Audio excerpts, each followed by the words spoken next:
Bonjour Sébastien, ravi de te recevoir. On a pas mal échangé tous les 2 en préparant le podcast, mais d'abord, qui es-tu Sébastien? Bonjour Marc, tout d'abord, merci pour l'invitation à ton podcast. Alors moi, je suis Sébastien Chevassus, j'ai 41 ans, je suis entrepreneur dans le bâtiment et on est spécialisé dans l'installation électrique courant fort, courant faible dans le milieu résidentiel, tertiaire et industriel. D'accord. Alors pour ceux qui connaissent pas, courant fort, courant faible? Alors le courant fort, c'est tout ce qui va toucher à l'électricité pure et dure, comme les tableaux électriques, l'éclairage, les groupes électrogènes, les prises de courant.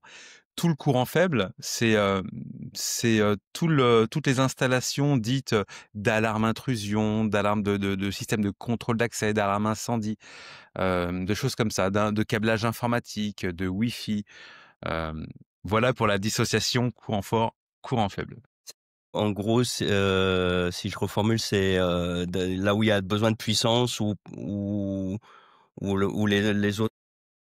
Oui, alors on pourrait l'expliquer comme ça. C'est pas forcément une question de puissance. Alors oui, en courant fort, on parle de grosse puissance, en basse tension, hein, toujours, sur du 400 volts. Mais, quand on me dit courant faible, c'est surtout des installations bien différentes. C'est souvent un autre métier. Souvent, on retrouve ces 2 lots-là, sur certains appels d'offres, séparés. Des fois, on a le courant fort, des fois, on a le courant faible. Alors souvent, sur les petits et moyens appels d'offres, c'est unifié. C'est beaucoup plus simple à gérer pour le maître d'ouvrage, voire le maître d'œuvre. Mais, voilà, en tout cas, nous, on est dans la capacité de gérer le courant fort et le courant faible. D'accord. Alors, on a commencé à rentrer dans le dur de la discussion, ça parce que tu as effectivement différentes activités avec différents types de clients. Est-ce que tu peux nous expliquer, ce que tu fais et à qui tu t'adresses? Alors, c'est très simple. Moi, j'ai démarré tout seul en 2014, donc ça fait Mmh. 11 ans maintenant. J'avais ma caisse à outils, j'avais mon petit camion, et mes premiers clients, c'était des particuliers, D'accord. donc dans le résidentiel. Donc je refaisais des pavillons, des appartements, je faisais des petits dépannages, petites motorisations de portail, des petits interphones. Je dis petit parce qu'on a beaucoup évolué et quand j'ai compris que tout seul j'y arriverais pas, j'ai commencé très, très vite à embaucher. J'ai recruté, des techniciens comme moi. J'étais très longtemps sur le terrain et puis, j'ai souhaité voir autre chose et développer la partie tertiaire et industrielle et donc là, pour bien remplir l'agenda en partie tertiaire, on s'est mis à faire des marchés publics, beaucoup de marchés publics. Ça remplit quasiment, 40 de notre agenda annuel, le marché public, et puis aussi la partie industrielle. Donc j'ai vraiment plusieurs typologies de clients, Mmh. B2B, B2C, mais on ne dénigre personne et aujourd'hui même, c'est ce que je dis souvent, j'ai des factures à 69 €, quand je vais, chez un petit client lui changer juste une prise de courant et puis on a des factures à 500 000 € quand on fait, un immeuble de 4 étages en courant fort, courant faible pour une collectivité, pour une Alors là, je suis impressionné parce qu'en termes d'organisation, c'est pas du tout, la même suivant que tu fais juste une, facture à 69, ou en chantier sur une année, c'est pas du tout c'est pas forcément les mêmes compétences et c'est pas du tout la même organisation. Alors effectivement, on sait, quand on s'est développé à moduler ses activités, j'ai recruté en fonction. C'est-à-dire que dans notre personnel, on a du personnel qui est capable d'aller autant en résidentiel qu'en tertiaire qu'en industrie, mais on a des spécialisations. On en a qui sont spécialisés pour aller chez le particulier parce que forcément, chez le particulier, on va pas rentrer avec nos bottes pleines de boue. On a un autre process de fonctionnement. Chez le particulier, il faut être très, très proche de lui, il faut être soigneux, il faut l'assister, il faut le former, il faut lui expliquer ce qu'on fait, ce qu'on n'a pas forcément sur des chantiers plus complexes ou plus importants en industrie ou en tertiaire. Donc du coup, on a vraiment, du personnel qualifié, spécialisé en fonction du client et à nous de bien le planifier, soit sur notre planning de charge quand on voit dans le futur, soit à s'adapter et puis on a aussi du personnel qui est capable et d'aller, chez le particulier et d'aller sur des chantiers, tertiaires ou industriels, quoi. D'accord, oui, tu as un peu 2 branches au sein de la même entreprise, c'est ça? Alors c'est pas réellement 2 branches, on est une entreprise d'électricité, Mmh. qu'une seule branche, mais par contre, on adapte nos process, en fonction de la typologie de client et de la typologie de chantier. Parce que sur un chantier tertiaire, il peut y avoir un très petit chantier tertiaire où là, je vais pouvoir mettre notre personnel qui est plutôt adapté en particulier, mais qui est aussi adapté en petit tertiaire, et inversement, c'est plus compliqué. Quand on a des plus gros chantiers, là, c'est des process complètement différents, beaucoup plus lourds administrativement, avec des retours et de la communication beaucoup plus importante. Donc du coup, là, on a vraiment du personnel, qualifié et formé surtout à ce type et cette typologie de chantier. Comme tu disais, sur du particulier, c'est des gens qui connaissent pas grand-chose, voire rien à l'électricité, alors que, sur de l'industriel ou, tes interlocuteurs, ça va être des gens qui maîtrisent, la technique. Oui, en général, le particulier, il a beaucoup besoin d'accompagnement, d'explications. Souvent, les particuliers sont derrière nous pendant qu'on est en train de tirer un câble, en train de fixer une prise ou de mettre une alarme et en fait, il se pose la question parce qu'il se dit aussi: «Mais pourquoi je le ferais pas moi-même?» Donc Mmh. c'est toujours intéressant pour le particulier d'être derrière le technicien, de comprendre ce que le technicien, il fait et puis ce qu'il faut savoir, c'est que le particulier, c'est son argent direct. C'est-à-dire que quand il va faire un virement à la fin du chantier, c'est son argent, ça part de son compte. Mmh, mmh Alors mh. que le client professionnel ou industriel, souvent les acheteurs, c'est pas souvent, c'est les acheteurs, c'est pas leur argent. Ils ont un budget pour faire cette opération, ils ont 100 000, 200 000, 300 000 € pour, refaire leur installation incendie ou intrusion ou informatique. À partir de là, le budget, il est dépensé pour une prestation. Donc ils ont un regard complètement différent et Ouais, ça, on ouais. sait s'adapter. C'est pas la même communication chez nous, c'est pas la même, c'est pas la même méthode. On a 2 méthodes complètement distinctes. Par exemple, chez le particulier, à la fin de notre intervention, on va lui envoyer un mail avec un avis, Google, une demande d'avis Google. Mmh mh. En collectivité, je me vois très, très mal envoyer un mail à, monsieur ou madame le maire en disant: «Bah, voilà, mettez-vous un avis Google». Il le ferait pas puisqu'il parle pas en son nom propre. Il parle pour une collectivité ou pour un groupe ou pour une société. Donc, c'est pas les mêmes process et puis on a 2 méthodes bien ficelées, complètement différentes. OK, OK, bah, c'est pas courant en fait d'avoir, en général, on est spécialisé, soit dans les petits travaux, soit dans les grands travaux, mais les 2 ensemble, c'est pas souvent qu'on entend ça, ouais. Parce Alors que c'est c'est vrai que une organisation, enfin, il faut une organisation ad hoc, quoi, hein.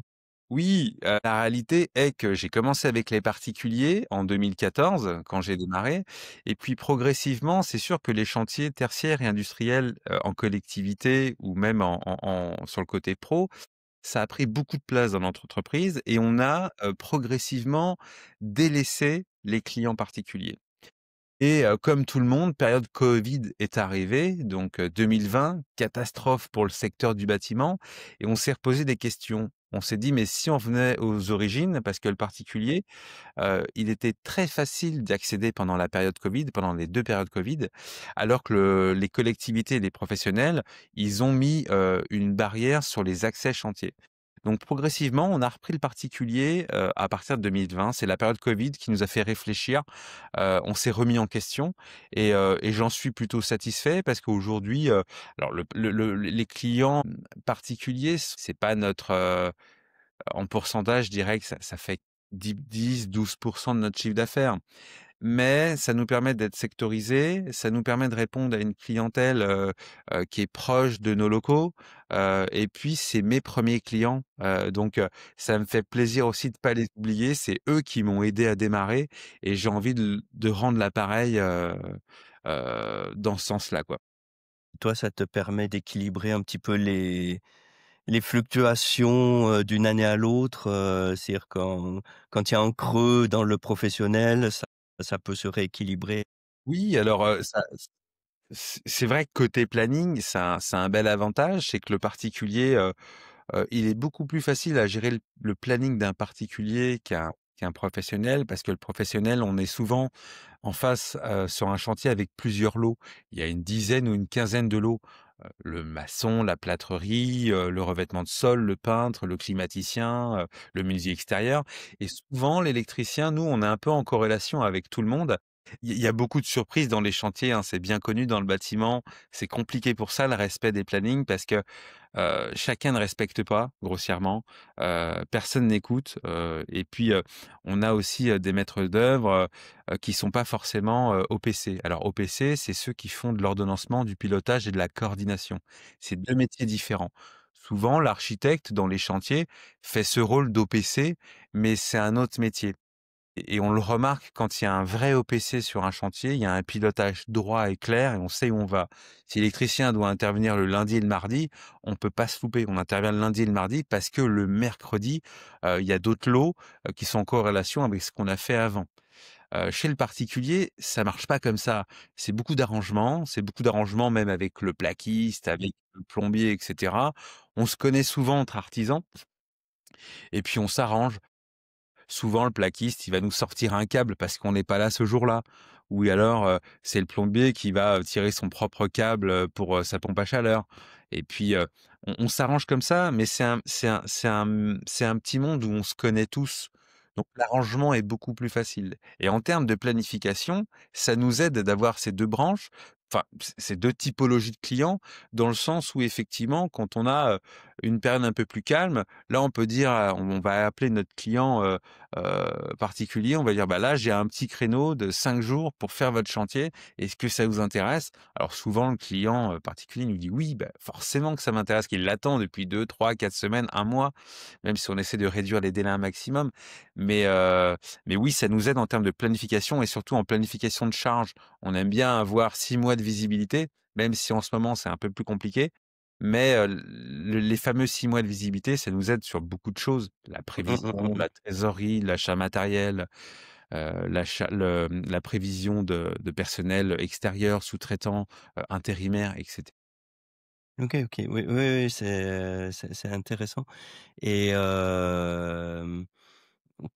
comment le pardon, je suis en train de penser plusieurs choses en même temps, mais je peux en dire qu'une seule à la fois. Hem, donc ce que tu vas faire donc toi, tu spécifiquement sur l'électricité, mais tu vas avoir donc, plusieurs, typologies de chantiers. Hem, voilà, quand tu travailles avec, tes différents types de clients, en fait, comment tu vas t'organiser, suivant la typologie de client? Quand tu as un client qui arrive, voilà. Alors c'est très simple, pour la gestion de la relation client ou la Mmh mh. gestion de nos affaires, déjà, quand on a un prospect, qui arrive, peu importe le moyen, une recommandation, un coup de téléphone, le site web, les réseaux sociaux.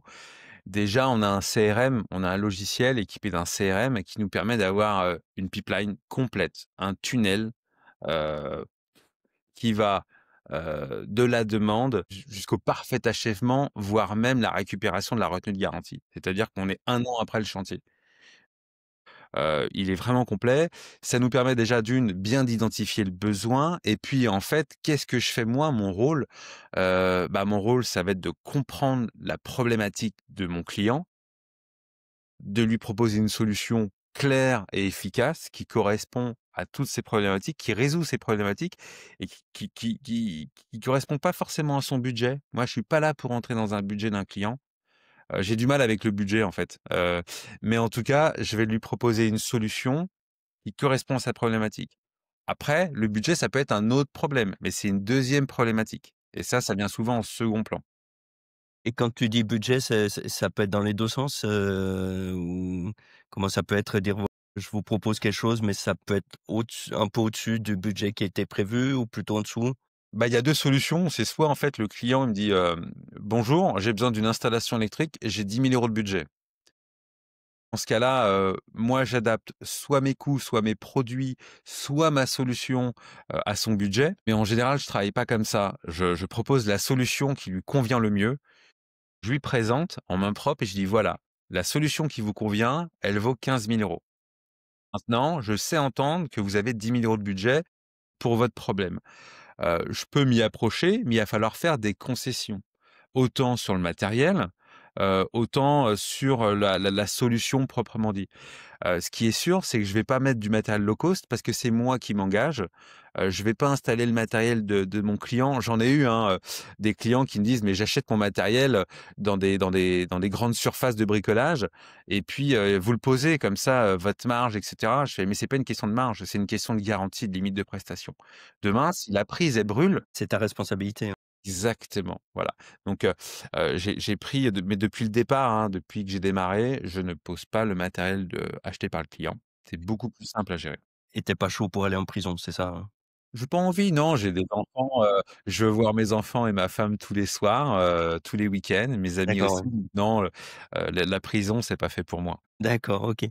Ouais, alors je suis impressionné, parce que c'était un plombier que j'avais eu il y a quelques mois et justement on parlait un peu des outils derrière pour, supporter les process et il me disait: «Mon CRM, bah, c'est mon téléphone» et j'ai «Vous êtes sûr?» Bah, je pense c'est un peu léger là, mais là toi tu as poussé le bouchon un peu loin quoi en termes, d'organisation quoi. En fait, on n'a pas le droit à l'erreur. Moi, je me suis mis des objectifs assez hauts. Je suis un peu comme ça, c'est dans mes valeurs et c'est propre à moi. Mmh mh. Quand j'ai un prospect qui appelle, je laisse pas 12 heures avant qu'il ait une information de notre part. Nous, il lui faut un retour, que ça soit écrit ou au téléphone, il faut un retour et puis derrière, on essaye de faire, un chiffrage, dans les 10 jours maximum. C'est-à-dire que entre la demande et l'offre version 1, parce qu'il peut y avoir plusieurs versions, Mmh heu, mh. nous, faut qu'on gamberge sur des solutions, une, 2, 3 solutions, et la présentation de l'offre, on se laisse 10 jours. Si on n'est pas un petit peu, rodé avec une solution, maîtrisée qui fonctionne bien, c'est sûr que le téléphone, je vais rentrer dans mes notes, je vais écrire: «Bah, il faut que je fasse un devis à, heu, à société X». OK, ça va s'arrêter là. Si j'ai pas une alerte qui me dit: «Attention, est-ce que tu as fait le devis? Attention, il te reste plus que 2 jours». Nous, notre CRM, il fait ça. C'est-à-dire à partir du moment où on a rentré le prospect et ses coordonnées, on rentre en gestion des affaires, on crée une affaire pour lui, qu'elle soit gagnée ou pas gagnée, hein. On crée une affaire. À partir de là, la relation client, elle est non-stop, elle s'arrête pas et j'ai des alertes. Relancer le client. Est-ce que le client a validé? J'ai des alertes semi-automatiques et automatiques. C'est-à-dire que je préviens aussi mon client par SMS et par mail. Donc ça, c'est un outil qui m'a fait gagner, beaucoup en gains, en affaires gagnées. Le SMS, juste, un petit SMS: «Bonjour, votre offre vous a été envoyée par mail». Donc là, le client, il va voir tout de suite ses mails parce qu'il a pas forcément les notifications. Ça m'aide en fait. Moi, j'ai plus rien à faire en fait. Je fais mon devis, je bascule dans ma pipeline le devis, à devis envoyé, ça lui envoie un SMS, si j'ai pas de nouvelles, SMS automatisé, petit coup de téléphone. Alors souvent, pour le particulier, je vais présenter directement mes offres en main propre parce Ah que oui, ça toi demande tu te ça demande déplaces, exactement, je me redéplace une deuxième fois parce que le particulier, il a besoin de comprendre ce qu'il achète. Autant le professionnel, on lui envoie, lui, il va comparer. Le professionnel, même si le particulier compare, le professionnel, il va comparer, mais des professionnels, donc ils peuvent comparer la même chose. Souvent, on répond sur un cadre de DPGF, on répond à des prix sur des lignes, des ouvrages identiques. puis tu as des gens techniques, qui ont la formation, la connaissance. Ils savent que tel matériel, ça a telle et telle signification, alors que le particulier en général, non. Oui, en face, chez le professionnel, on a des acheteurs professionnels qui sont gérés, ou derrière, ils sont aidés par des économistes de la construction. Il y a des maîtres d'œuvre qui peuvent Mmh. comparer avec d'autres chantiers qu'ils ont déjà fait, donc ils ont des points de comparaison, assez pertinents sur la partie, prix et solution. Mais en général, le professionnel, quand il vient nous chercher, il sait ce qu'il veut. On peut lui proposer des variantes, des équivalents ou des des demandes spécifiques par rapport à sa demande initiale ou une solution un peu différente. Ça, c'est notre devoir de conseil. Autant le particulier, lui, il sait pas. Lui, le particulier, à part les grandes enseignes de bricolage, il voit rien de plus. Ouais. Donc il a pas de conseil parce que concrètement, un conseiller en enseigne de bricolage, il conseille sur du matériel, sur de l'achat, mais il conseille pas sur une solution, pérenne et puis une solution technique qui englobe, toute une problématique client, quoi. Et c'est là où nous, notre conseil, et nos solutions font mouche parce qu'on est très pertinent. Une question, enfin un peu technique. Dans le monde du bâtiment, professionnel, on voit se développer les méthodes puis les infrastructures informatiques, est-ce que alors BIM, en 2 mots, il faudra qu'on explique ce que c'est pour, ceux qui connaissent pas. C'est une sorte de système d'information et pour chiffrer, c'est un peu un ERP quoi pour le bâtiment. Ça Alors, suit l'ensemble, ouais, heu, c'est assez est-ce que large. vous travaillez avec ça? Alors c'est très, très large le BIM. Alors oui, sur certains clients. Alors des clients assez importants, on a la chance, je peux pas le citer, mais on travaille avec un très gros parc d'attractions. Autant Paris, il y en a pas énormément. Voilà, voilà. J'ai pas le droit de le citer, qui, certains sont chantiers, effectivement, travaillent en BIM. BIM, ça va nous aider, à plusieurs choses. Déjà à métrer, pour permettre d'affiner nos métrages, pour pouvoir chiffrer, heu, très fin, Mmh mh. pour avoir des métrés de cap très, très précis. Ça va nous permettre aussi en chantier, pendant le chantier, de visualiser, l'état projeté en plusieurs typologies, plan 2 dimensions, 3 dimensions, voire réalité virtuelle, Mmh. toute la maquette est virtualisée et puis c'est surtout en fin de chantier, et en termes de SAV de maintenance, si on revient 2 ans après, on sait sectoriser et aujourd'hui, ça facilite beaucoup la maintenance, le SAV, le suivi et puis, la gestion des affaires proprement dit, quoi. Par contre, c'est un gros coût. Tout le monde ne peut pas se permettre de faire des chantiers en BIM parce que ça a des coûts assez importants. Des Donc coûts logiciels, tu veux dire, hein, c'est ça? des coûts logiciels, alors, les bureaux d'études sont pas tous équipés. Ceux qui commencent à équiper, bah, on voit le prix, le non BIM et BIM diffèrent énormément. Donc c'est pour ça que je pense que les maîtres d'ouvrage aujourd'hui, hésitent à se lancer et puis à se dire: «Ce chantier-là, on va le faire en BIM». Mais on en voit de plus en plus, donc nous on s'est adapté. On maîtrise, pas à 100 la solution, mais on la connaît, on sait s'en servir, on sait l'utiliser et puis, voilà.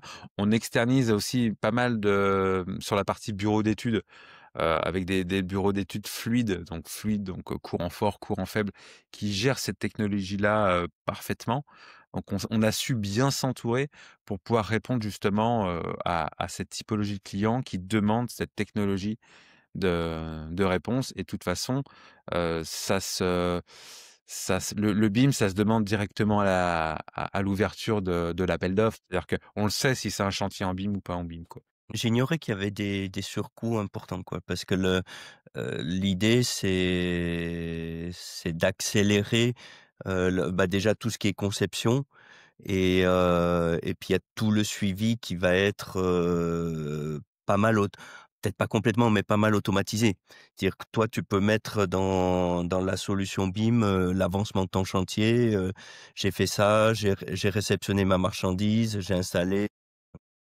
Alors là, c'est pas forcément, cette partie-là. Là, on est plutôt sur, la méthode interne de chaque entreprise. La partie BIM, en fait compte, elle va synthétiser toutes les entreprises. C'est-à-dire que on prend un exemple, un plateau de bureau, à La Défense, plateau, à l'étage 22 par exemple. Sur cet étage-là, il y a un faux plancher, il y a, la partie bureau, il y a un faux plafond. Dans le faux plafond, on va retrouver toute la partie CVC, donc Mmh. chauffage, climatisation, ventilation, où là, on a des diamètres de tuyaux assez importants. Nous, ce qu'il faut savoir, c'est qu'en électricité, courant fort, courant faible, on passe tous nos réseaux sur des chemins de câbles. Alors ça peut être en faux plancher, donc dans le plancher ou en faux plafond. Et en fait, la partie BIM, elle va aussi permettre, que chacun mette ses plans, Revit, AutoCAD et cetera, heu et de synthétiser toutes les parties techniques. C'est-à-dire que quand on va arriver en réunion de chantier, on n'a plus un bloc-notes et puis un stylo, on a un ordinateur et un écran. Et là, on va se dire: «Attention, l'électricien, ton chemin de câble, il tape dans le tuyau, du climaticien ou vice versa». Et puis du coup, on va pouvoir tout de suite modifier quasiment en direct et du coup, analyser, voir si on a des surcoûts ou des sous-coûts, voir si on doit appliquer des plus-values ou des moins-values au client, s'il y a plus de longueur et cetera ou s'il y a un Mmh. différent. Donc en fait compte, on travaille quasiment en temps réel. La préparation de chantier, elle va beaucoup plus vite quand l'outil est maîtrisé, mais on s'aperçoit qu'on le voit pas partout encore. Alors, tu as une autre particularité, toi personnellement, c'est il y a longtemps que tu es présent sur LinkedIn, sur les réseaux sociaux. Alors, je sais pas si moi je te vois sur LinkedIn parce que c'est mon réseau de prédilection. Je sais pas si tu es sur d'autres réseaux sociaux également?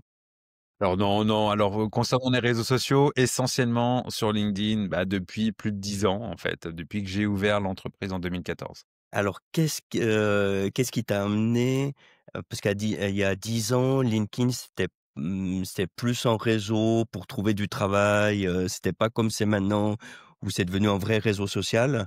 Même si c'est professionnel, c'est un vrai réseau social. À l'époque, c'était plus pour poser son CV, chercher un job. Qu'est-ce qui t'a amené à être comme ça présent, déjà le déclencheur quoi, l'idée? Alors, LinkedIn, moi, j'ai toujours pris ça effectivement, alors c'est un réseau social professionnel, qui nous permet de gagner en visibilité et puis quand j'ai démarré en 2014, quand je me suis inscrit, ma première idée, c'était de me dire: «Bah, personne me connaît, il va falloir que je me fasse connaître» Mmh. et l'idée, c'était d'aller en message privé, dire voilà, à des sociétés d'électricité qui seraient capables de me donner du boulot en sous-traitance pour que je sois sous-traitant. Souvent, quand on démarre dans le bâtiment, on démarre en position de sous-traitant et on n'a pas souvent des clients directs. Donc en fait, j'ai pas commencé à poster tout de suite, tout de suite. En fait, moi, j'étais très vite en messagerie privée, avec un texte tout prêt, copier-coller, copier-coller. J'ai harcelé, pas mal de monde, pendant, 6 mois, 1 an, ma première année et j'ai compris que ça fonctionnait pas du tout. Mais ils t'en tiennent rancune, ou pas? Non, je pense pas, mais aujourd'hui, je comprends que c'est intrusif. En fait, quand moi, je prends, 20 messages par jour, automatisés, on voit que c'est des robots, c'est des chatbots qui sont derrière et puis qui nous disent, voilà, «Oh Sébastien, j'adore ce que tu fais, ça serait intéressant qu'on Toi fasse» aussi? exactement. Parce que moi Donc aussi on me dit que j'adore ça. donc non, du coup, j'ai très vite compris que c'était pas comme ça que ça allait fonctionner Mmh mh. et j'ai commencé à poster des réalisations de chantier. C'est-à-dire que, je suis pas photographe, hein, mais j'allais sur mon chantier à la fin, je faisais une photo avec mon téléphone et je disais: «Bah, voilà, aujourd'hui, j'ai réalisé un tableau électrique, j'ai réalisé, un portail» et cetera. Alors comme le réseau était très orienté professionnel et que mes premiers clients étaient particuliers, ça a pas vraiment pris et puis très vite, j'ai compris qu'il fallait encore que je change de stratégie et puis, j'ai parlé de moi. J'ai parlé de moi, de ma façon de fonctionner, de ma façon de voir les choses, ma vision, mes objectifs, mes coups de gueule aussi et là, en fait compte, j'ai créé un engouement et j'ai commencé à créer une communauté à partir de là. À partir du moment où j'ai parlé de moi et que j'ai commencé à mettre en retrait mon métier. Ça a fonctionné, de plus en plus de monde, demandait mes nouvelles et cetera, donc j'en donnais de plus en plus. Donc, aujourd'hui, je crée entre un à 2 posts par jour. Mmh mh. Heu, je parle de tout.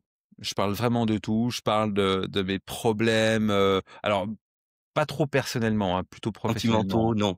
Non, non, non, non, du tout, mais alors qu'est-ce que je vais manger ce soir? Est-ce que ça intéresse des non, du tout. Non, je parle surtout de mes problèmes de clients, de typologie de clients, de ceux qui veulent pas payer parce que c'est un sacré problème, de ceux qui trouvent ça trop cher, de ceux qui demandent des devis et qui me disent: «Mais vous êtes fous, vous êtes trop cher». J'explique pourquoi. Et puis à force de voir les commentaires, de répondre à commentaires, il y a j'ai créé une communauté qui est toujours la même. Mmh. Même si aujourd'hui j'ai quasiment 35 plus un peu plus de 35 000 abonnés, j'ai réellement 200 ou 300 personnes qui me suivent, surtout Déjà. dans ma Ouais, passion qui est mon métier. Mais à partir de là, il y a une vraie interaction entre nous et puis on se comprend. Quand je dis, «Le client trouve ça trop cher», je suis pas le seul à le penser. Donc en fait, je porte un peu, je le dis souvent, moi je dis souvent que tout le monde pense tout bas dans le bâtiment. Il y a ouais, ouais. choses que tout le monde pense, mais personne n'ose le dire. Bah, moi, je suis plutôt un peu à la bonne franquette. Je mets mes grosses bottes pleines de boue, ça j'adore et puis, je dis ce qu'il y a à dire. Ça plaît ou ça plaît pas. J'ai déjà vu perdre, 30 abonnés sur un seul post, hein, parce que ça Oui, plaisait pas. Ça me dérange pas du tout, moi, c'est OK pour moi. ouais, Heu, ça filtre quelque part, ouais. ouais, c'est au à un moment donné, ça veut dire que les abonnés, ceux qui restent et bah, c'est ceux qui acceptent, ce que je dis, qui correspondent à mes valeurs et puis qui pas forcément qui sont d'accord parce que faut pas forcément être tout le monde enfin, faut pas qu'on soit tout le temps d'accord. C'est ce qui amène nos débats et moi j'adore débattre justement. Mmh mh. Mmh, mais à côté de ça, on est sur un réseau pro, mais jamais, j'ai rien à vendre en fait moi sur LinkedIn. J'ai pas une méthode miracle pour avoir des clients. J'ai pas C'est dommage, c'est la question que j'allais te poser alors. non, j'ai Ou pas ou mais alors on coupe la caméra et tu m'expliques. non, j'ai rien à vendre, mais par contre, moi, ça me rapporte. C'est Ouais, ça la différence, c'est que j'ai gagné en visibilité, j'ai gagné en crédibilité et aujourd'hui, concrètement, j'ai fait une moyenne de tous mes chiffres, heu, ça me rapporte quasiment 500 000 € annuels. d'accord, ouais, ouais. Donc c'est pas rien. J'en ai fait un post dernièrement et je disais, chaque post diffusé, ça me rapporte 1 000 €. Je fais à peu près 500 posts à l'année, c'est la moyenne que j'ai vue. Heu, donc c'est pas négligeable. Bah, ça me rapporte 25 de mon chiffre d'affaires. Ça change complètement la 25, ça change la dynamique de l'entreprise, la marge, la rentabilité, Ah c'est bien tu sûr. vas passer de, «Je suis un peu ric-rac» à, «Je suis confort», quoi. C'est énorme. Oui. Après, on fait pas les mêmes marges par rapport à la typologie de chantier sur chaque chantier et cetera ou même par rapport aux clients, par rapport à la Mmh mh. mais c'est surtout que, LinkedIn, ça apporte des nouveaux clients, donc du frais, des prospects, Ouais. qui sont pas dans le secteur. Ça nous a permis aussi enfin moi surtout, ça m'a permis de sortir de ma zone de confort. On est déjà venu me chercher en message privé en me disant, «Sébastien, bon, OK, on sait que tu es cher» parce que, bah, je le dis clairement, hein: «OK, moi je suis pas le premier prix. Si tu viens me chercher pour avoir du premier prix, c'est pas moi qu'il faut venir chercher». Ça veut dire que mes futurs prospects, mes futurs clients, ils sont déjà avertis. Ils Mmh savent mh. qu'en venant me voir et qu'en me demandant une offre de prix, ils savent déjà que je suis pas low cost. Mais en fait, j'ai plus rien à dire en fait, avec ce type de client-là qui vient des réseaux. Ouais, ça élimine une objection à la base, en disant: Carrément. «Non, ben, si je travaille avec lui, c'est en fait, c'est pas le prix que je vais chercher, c'est autre chose». Tu sais Marc, il y a beaucoup j'ai perdu beaucoup de temps avec des demandes de devis, donc des rendez-vous derrière, trouver des solutions où à la fin on me dit, «Non mais tu trop cher, non mais c'est pas ça qu'on veut, tu pas compris, j'ai 3 fois moins cher, je comprends pas», et ça mis bout à bout, c'est beaucoup de temps et comme tout entrepreneur, on sait que le temps, c'est de l'argent. Ça et ben, moi je me suis dit, «J'ai un problème là-dedans, je perds trop de temps». Bah il faut faire du ménage, malheureusement, il faut faire du ménage. Donc du coup, comprendre, nos futurs prospects et puis surtout, faire du tri sélectif naturel, ça se fait automatiquement et ça se fait très, très bien. C'est-à-dire que quand j'ai un message, via LinkedIn pour une demande de travaux, une demande de prix, c'est déjà qualifié et c'est qualifié à 150. Ouais, ouais. Ah bah, c'est C'est qualifié un peu comme une recommandation chaude d'un contact, qui nous connaît très bien. C'est-à-dire que c'est pas amené sur un plateau, quoi. oui, parce que la personne qui vient à toi, c'est pas, je prends l'annuaire et j'appelle, C'est ça. le premier, le deuxième, le troisième, jusqu'à ce que j'en trouve un qui me convienne, quoi. Ouais, qui conviennent et qui conviennent au budget qu'on n'a pas.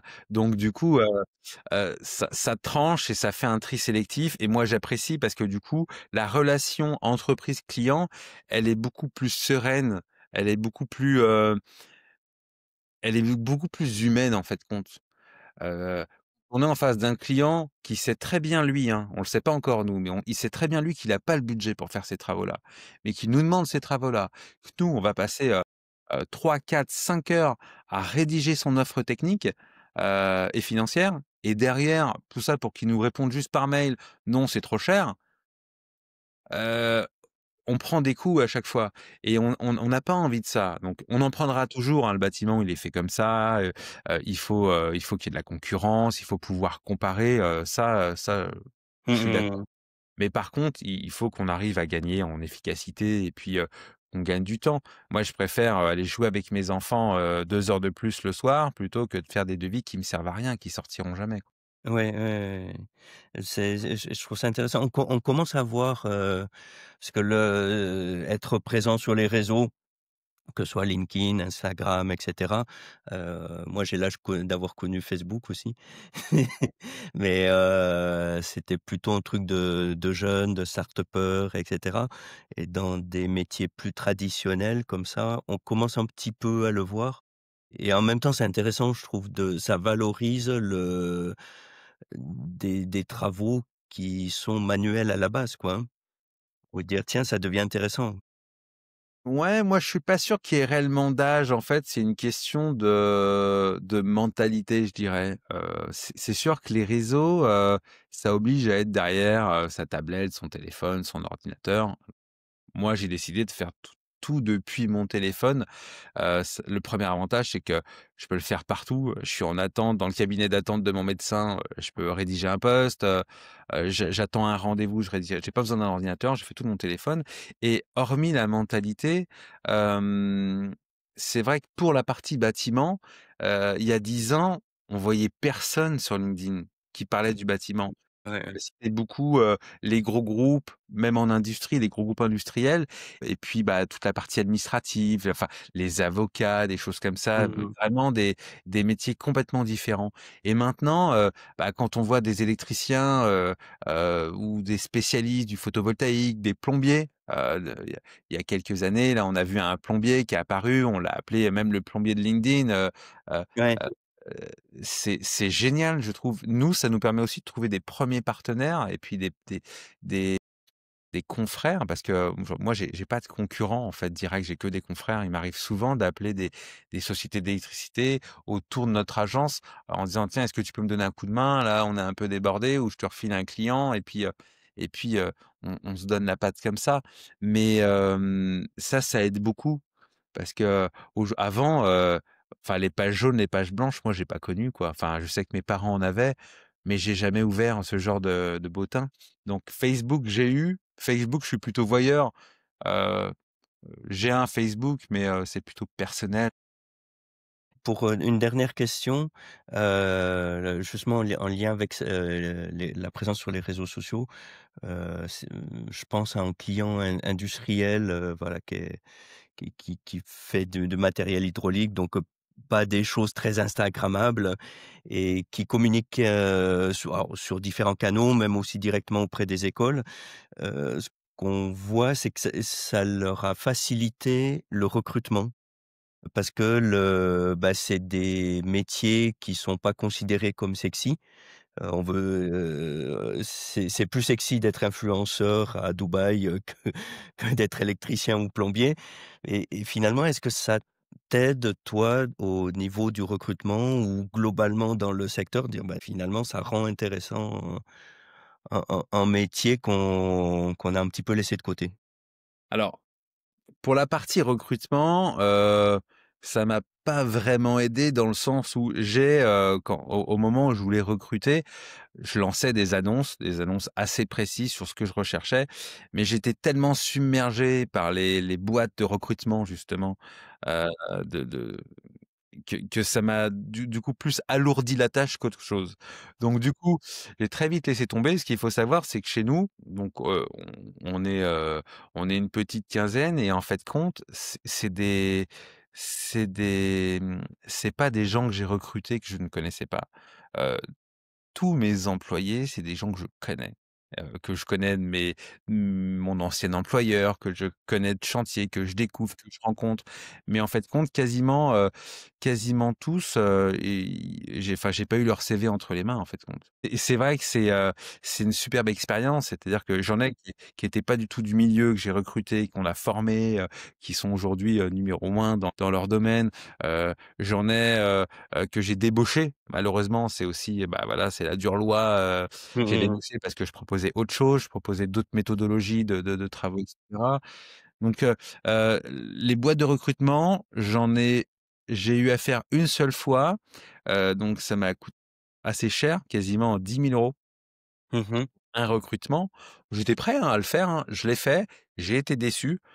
Bon, c'est peut-être une mauvaise expérience, hein. Il y a certainement de bonnes expériences pour certains, hein, mais au final, je pense que j'ai toujours voulu maîtriser tout de bout en bout et puis c'est ce qu'il y a de mieux. C'est-à-dire que quand j'ai besoin de recruter, je sais où chercher maintenant et je pense pas forcément par LinkedIn. Alors, on a compris que si on voulait te retrouver, ça sera sur LinkedIn. Est-ce que on a balayé pas mal de sujets? Est-ce qu'il y a, pour le mot de la fin, est-ce qu'il y a quelque chose que tu voudrais rajouter qu'on n'a pas évoqué, qui semble important pour toi? On a évoqué beaucoup de choses, j'aime pas trop parler de ce que je fais, dans mon métier, j'aime bien que des futurs prospects le découvrent par eux-mêmes. De toute façon, si on a besoin de mes services, voilà, comme tu l'as dit Marc, on sait où me trouver. Non, bah, je voulais te remercier toi, déjà. C'était avec C'est plaisir. gentil, c'est très gentil. Merci de ton invitation. Je trouve que cette typologie de communication est assez importante. On en a déjà discuté, Mmh heu, mh. autant, pour l'un que pour l'autre. Ça on est issus de 2 univers complètement différents et puis, j'aime bien apprendre des autres moi. D'ailleurs, je préfère apprendre des autres que voilà, mais en tout cas, merci à toi, pour cette organisation et ce podcast. Tu vas me faire rougir là. Aussi rouge que ton logo. Attention. Bon, ben, en tout cas, ben, merci beaucoup et puis, ah, bah, à bientôt sur les réseaux. Avec plaisir, tu me retrouveras tous les jours sur LinkedIn. Merci Marc, à bientôt. Au revoir. Au revoir.